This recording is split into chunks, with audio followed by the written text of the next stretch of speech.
Qu'en est-il quand c'est la femme qui est évitante?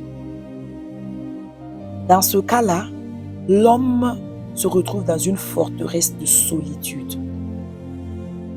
Premièrement, il expérimente ce qu'on appelle la castration symbolique du partenaire.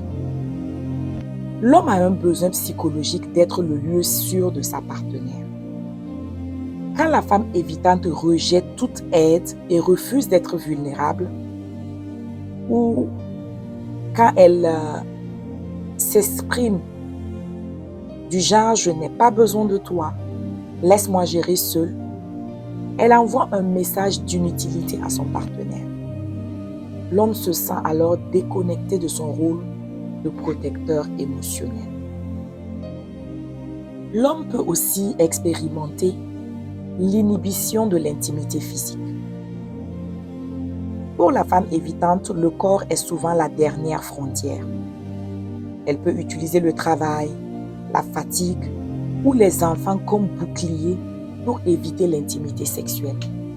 Car le sexe demande une reddition émotionnelle, une disponibilité émotionnelle qu'elle perçoit comme un danger.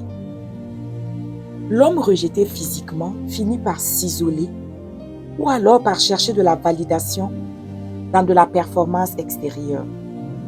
Donc, ce qui crée en réalité deux célibataires qui vivent sous le même toit. Et enfin, quand c'est la femme qui est évitante, le couple se retrouve dans une compétition pour l'indépendance.